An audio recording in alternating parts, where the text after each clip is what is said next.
સમાચાર નર્મદામાંથી કે જ્યાં વિદ્યાર્થીઓ સાથે થયેલી છેતરપિંડીના મામલે માં કામલ ફાઉન્ડેશનના સંચાલક સામે આખરી ગુનો દાખલ થયો। રાજપીપળા પોલીસે કરી સંચાલક ડોક્ટર અનિલ કેસર ગોહિલની ધરપકડ। ફી ચૂકવ્યા બાદ પણ અનેક વિદ્યાર્થીઓને એડમિશન ન મળ્યા હતા। જેમને એડમિશન અપાયું તેમને માર્કશીટ કે સર્ટિફિકેટ ન મળી હતી।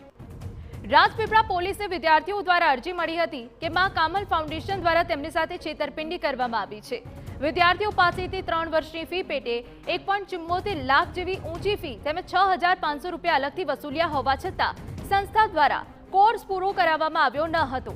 એટલું જ નહીં, વિદ્યાર્થીઓને કોઈ પણ પ્રકારની માર્કશીટ કે સર્ટિફિકેટ પણ ન આપ્યા હતા।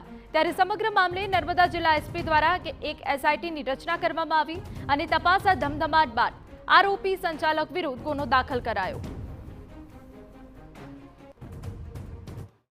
એમાં ઘણા વિદ્યાર્થીઓ એવા છે કે જેમની ફીસ લેવામાં આવી છે પણ એડમિશન નથી થયું।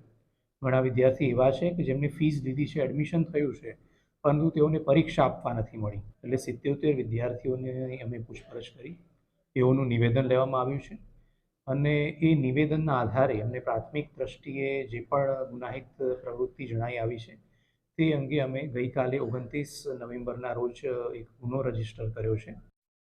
પ્રાથમિક તપાસમાં ખૂબ જ ચોંકાવનારી વિગતો સામે આવી છે અને તે એ છે કે કોલેજો અને અન્ય રાજ્યોમાં ચાલતી હતી અને તેનું એડમિશન અહીં માં કામલમાં કરવામાં આવતું, જ્યારે ફીના નાણાં પણ સંસ્થાના જ બેંક એકાઉન્ટમાં જમા કરાતા।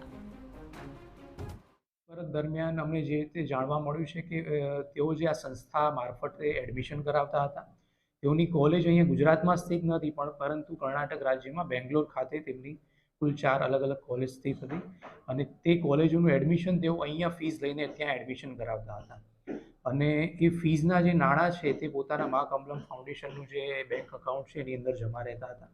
નર્મદા સહિત અનેક જિલ્લાઓમાં 400થી વધુ વિદ્યાર્થીઓ પાસેથી નર્સિંગના કોર્સના નામે લાખો રૂપિયા ફી ઉઘરાવાઈ હતી, પરંતુ ન તો યોગ્ય રીતે પરીક્ષા લેવાઈ, ન તો સર્ટિફિકેટ અપાયા। કેટલાક વિદ્યાર્થીઓના તો ઓરિજિનલ ડોક્યુમેન્ટ પણ પરત ન કરાયા હોવાના આક્ષેપ છે।